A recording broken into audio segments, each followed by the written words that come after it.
দেবতার নামের প্রথম অক্ষর হবে ম, দকারান্তে প্রকৃতিতা যার নামের শেষ অক্ষর হবে দ, বৃষনাং ভক্ষায় তো সদা তার প্রিয় পছন্দনীয় খাবার হবে গোমাংস, গরুর গোশত। বৃষ বৃষ বৃষ বৃষ শব্দের বাংলা অর্থ হলো বেটা ছেলে গরু, যারা আমরা ষাঁড় বলি। কি বলি? ষাঁড়। ষাঁড় পুরুষ গরু, পুরুষ গরু। এই পুরুষ গরুর গোশত তার প্রিয় পছন্দনীয় খাবার হবে। বেদ ও শাস্ত্রের চয়েস মিতা, বেদ ধর্মগ্রন্থ অনুযায়ী তিনি হবেন শেষ যুগের মনি ঋষি, শেষ যুগের মহামানব। জোরে বলুন একটু মারহাবা। এখন আপনাদের কাছে একটু জিজ্ঞাসাবাদ করি, আমাদের নবীর নামের প্রথম অক্ষর কি? বেদে বলা হলো মমাদ্যবর্তী তা দেবা, যে দেবতার নামের প্রথম অক্ষর হবে ম। আমাদের নবীর নামের প্রথম অক্ষর কি? ম। এবং বলা হয়েছে দকারান্তে প্রকৃতিতা যার নামের শেষ অক্ষর হবে দ। কি হবে? আমাদের নবীর নামের বাংলা আমরা একটু যদি উচ্চারণ করি দেখতে পাবেন মোহায়াকার ময় ময়াকার দ আছে না? মোহায়াকার ময় ময়াকার দ, মুহাম্মদ সাল্লাল্লাহু আলাইহি ওয়াসাল্লাম। আমাদের নবীর নাম ৩৫০০ বছর আগে মনি ঋষি ব্যাসদেব লিপিবদ্ধ করে দিয়ে গেছেন। শুধু তাই নয়, সামবেদের ভিতরে লিপিবদ্ধ হয়েছে তার পিতার নাম হবে বিষ্ণু যশা, মায়ের নাম হবে সুমতি, যিনি হবেন তামাম বিশ্ববাসীর পরিত্রাণের গতি। তিনি ছাড়া মানুষের পরিত্রাণ হবে না, জাহান্নামের হাত থেকে বাঁচতে পারবে না, স্বর্গ হালাল বানাতে পারবে না। তিনি হলেন শেষ যুগের মহামানব। জোরে বলুন একটু মারহাবা, জোরে বলুন মারহাবা। তার বাবার নাম বলা হয়েছে বিষ্ণু যশা। বিষ্ণু শব্দের বাংলা অর্থ হলো প্রভু, প্রভু, প্রভু। হিন্দু ভাইরা স্রষ্টার গোটা কয়েক নাম ধরে ডাকে। একটা নাম বিষ্ণু, একটা নাম মহেশ্বর, একটা নাম ভগবান। আমার ভাইরা এরকম বিভিন্ন নাম দিয়ে স্রষ্টার ডাকে। একটা নাম নারায়ণ বলে বলে ডাকে, একটি নাম ধরে ডাকেন বিষ্ণু। বিষ্ণু বিষ্ণু মানে হলো প্রভু, স্রষ্টা। তো আল্লাহর নবী মুহাম্মদ রাসূলুল্লাহর বাবার নাম ছিল আরবিতে আব্দুল্লাহ। কি নাম? আব্দুল্লাহ। আরবিতে আব্দুল্লাহ শব্দের বাংলা অর্থ হলো প্রভুর গোলাম, দাস, চাকর। আব্দুল মানে হলো গোলাম, চাকর। আর আল্লাহ শব্দের বাংলা অর্থ হলো যার স্ত্রী নাই, পুত্র নাই, সন্তানাদি নাই। অতীতে তিনি ছিলেন, বর্তমানে আছেন, ভবিষ্যৎ না মরে যাবেন। আল্লাহু হাইয়ুন কাইয়্যুম, তিনি চিরন্তন, চিরজীবন্ত, তার কোনো মরণ নাই। আমার ভাইরা, এই ব্যক্তির নাম আরবিতে বলা হয় আল্লাহ। ঠিক না ভুল? আল্লাহ ইজ ইউনিভার্সাল ওয়ার্ড। আল্লাহ এমন একটি নাম যে নামের পাশে স্ত্রীলিঙ্গের কোনো গন্ধ পর্যন্ত নাই। কিন্তু পৃথিবীতে আর যত নাম আছে স্রষ্টার, প্রতিটি নামের পাশে একটা করে মেয়ে ছেলের গন্ধ খুঁজলে পাওয়া যায়। ভগবান, ভগবতী, নারায়ণ, নারায়ণী, গড, গডেস, ঈশ্বর, ঈশ্বরী, ব্রহ্মা, ব্রহ্মী, এইভাবে যত নাম স্রষ্টার দেখবেন প্রতি নামের পাশে একটা করে মেয়ে ছেলের গন্ধ আছে, মানে স্বামী আর স্ত্রী। জোরে বলুন একটু নাউজুবিল্লাহ। আমাদের প্রভুর কোন স্ত্রী আছেন নাকি? কোন ছেলে সন্তান, মেয়ে সন্তান আছে নাকি? আল্লাহ কোরআন পাকের সূরা ইখলাস সুন্দর করে তথ্য কোট করে দিয়ে দিয়েছেন। সকলে আমার সঙ্গে পড়ুন, পবিত্রতা অবলম্বন করে।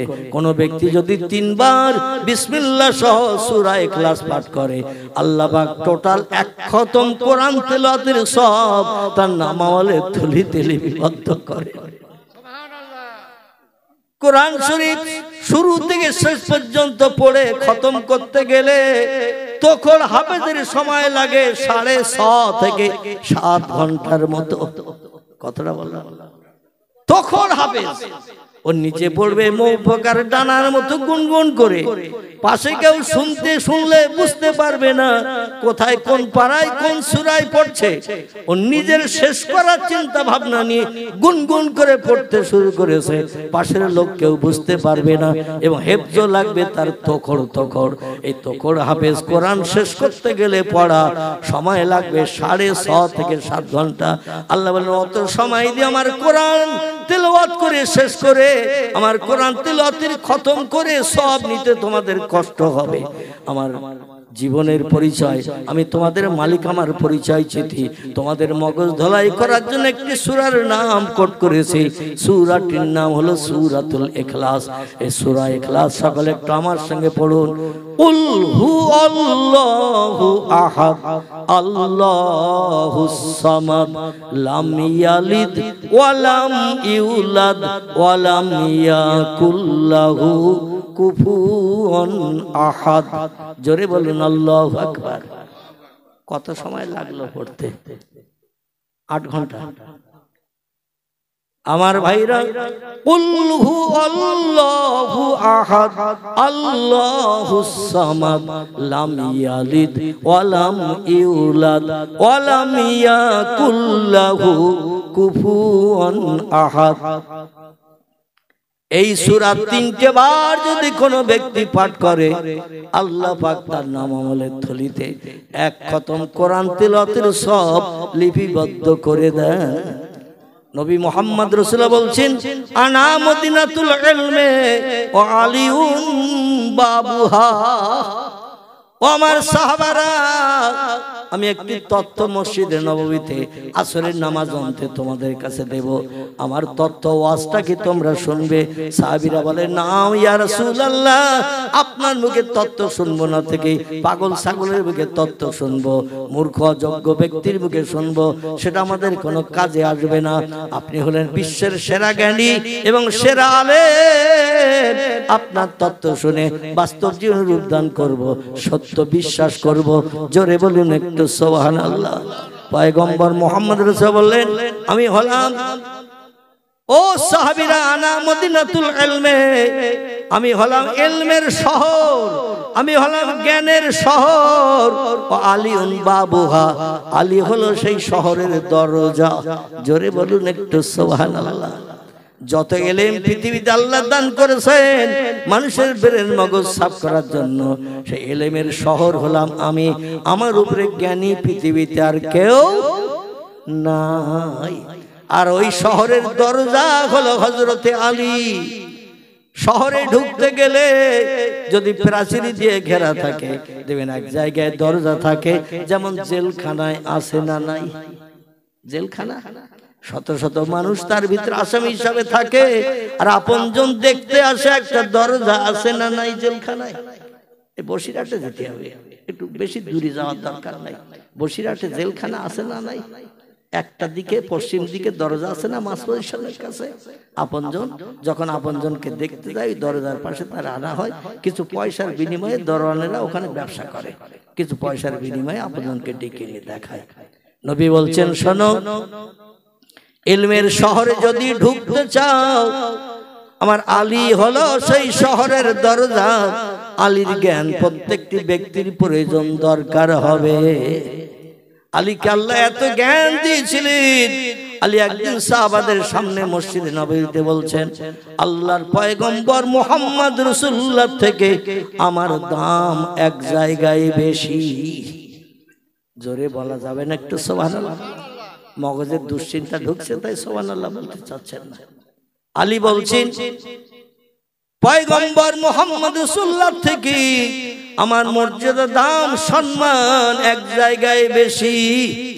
সাহাবীরা, লা ইয়াকি আলী ইবনে আবি তালিব, যে কথা মসজিদে নববীতে একটা বার বলেছো, আর কোনদিন তোমার মুখে যেন ওই কথা না শুনি, কারণ মুহাম্মদ রাসূলুল্লাহ থেকে একটা জায়গায় দাম পৃথিবীর কোনো ব্যক্তির হতে পারে না। এটা সাহাবীরা বলছেন, মুহাম্মদ রাসূলুল্লাহ থেকে দাম কোন ব্যক্তির একটা জায়গায় হতে পারে না। রাসূলের দাম সব জায়গায় মানুষের থেকে বেশি। এটা ঠিক না ভুল? কি ঠিক না ভুল? এটা ঠিক। আলী বলছেন আমি তোমাদের কথায় একমত, কিন্তু একটা জায়গায় নবীর থেকে আমার মর্যাদা দাম সম্মান বেশি। পয়গম্বর মোহাম্মদ রাসূলুল্লাহর কাছে সাহাবীরা যে বলছেন ইয়া রাসূলুল্লাহ, আলীর বোধহয় মাথাটা খারাপ হয়ে গেছে, মাথা গরম হয়ে গেছে। রাসূল বলছেন কেন, কি হয়েছে?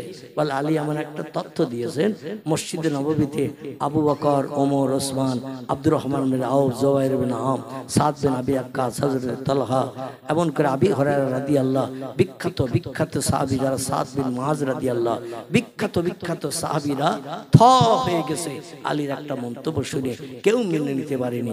রাসূল বলছেন কিসে কি হয়েছে বলো তো? বলে আলী বলছেন নবীর থেকে একটা জায়গায় আমার দাম বেশি। নবী বলছেন এটাও তো একটা বিভ্রান্তকর কথা। আল্লাহ কোরআনে বলছেন ওয়াইন্নাকা লাআলা খুলুকিন আযীম ওয়া রাফা'না লাকা যিকরাক। জোরে বলেন একটু আল্লাহু আকবার। আল্লাহ বলছেন হাবিব, আপনার মর্যাদা সম্মান আমি সবার উপরে রেখে দিয়েছি। আপনার সমতুল্য মর্যাদা সম্মান পৃথিবীতে কেউ পেতে পারেনি এবং ভবিষ্যতেও কিয়ামত পর্যন্ত পারবে না। আর সেখানে আলী এইরকম মন্তব্য রাখলো, নবী সীমিত কিছু সময়ের জন্য বিভ্রান্ত হলে আলীর মুখ দিয়ে এইরকম কথা বার হয়েছে। সাহাবীরা বলে নাম ইয়া রাসূলুল্লাহ, আমাদের সামনে আলী বলেছে। বলে আলী রে একটু আমার কাছে ডেকে নিয়ে এসো।